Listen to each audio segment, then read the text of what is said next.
When you think about sustainable super buildings, your mind turns to places such as Hamburg, Stockholm or London.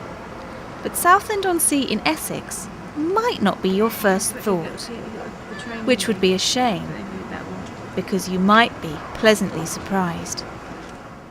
Welcome to North Road in Westcliff-on-Sea, where an old Victorian chapel is being brought back to its former glory with a 21st century twist. I'm Neil Pointer. I'm project manager for the works that we're doing here. It's an old chapel building that was built in 1879-80. It's sited in the middle of a burial ground, and it was originally the building where they would then carry out the services and as a memorial chapel.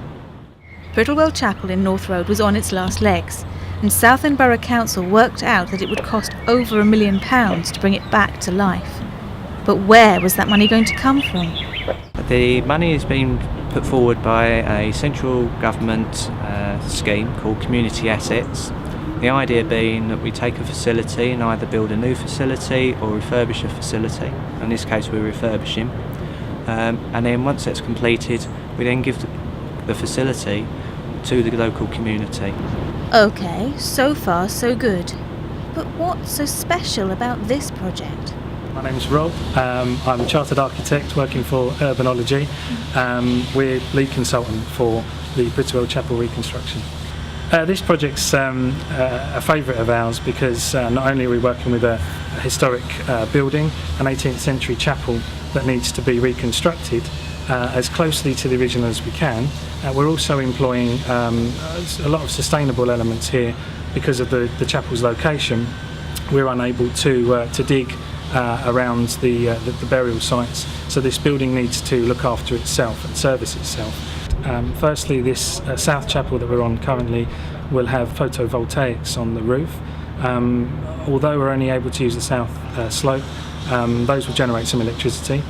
We're unable to connect the chapel to existing drainage runs because there isn't any drainage on site, and obviously we can't dig around existing graves. We're employing a bio-tank which will take all of the foul water drainage from the toilets here. We're also using rainwater harvesting tanks which we will then recycle and use to flush the toilets in the building.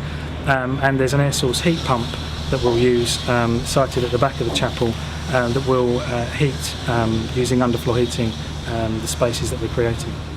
So, as you've heard, there's a lot of work to be done. The man who is making this all happen on a day-to-day basis is Phil Girling, and he's going to be giving us an update each month. My name's Phil Girling. I work for Prittlewell Construction and I'm the site manager of the Prittlewell Chapel project. Yeah, today we've got 2 guys on site, trained carpenters, and they're manufacturing some trusses to replace the ones that were damaged in the fire, and then they're going to start works on the trusses to the south roof. The ones for the south roof, we've got dry rot, and they're going to be taken away from site and replaced with new to keep it all looking the same. What's your favourite element of this building? I'm looking forward to seeing the brickwork cleaned up and the brick and masonry repairs, because I think that's what's going to make the building look something special. I believe you've taken a bit of the building back to the office. Yes. Can you tell me a little bit about that? Whilst we were stripping back all of the roofing, removing all the slates and the original lead work, and on one of the timbers we found the original carpenter's signature and the date of August 1880.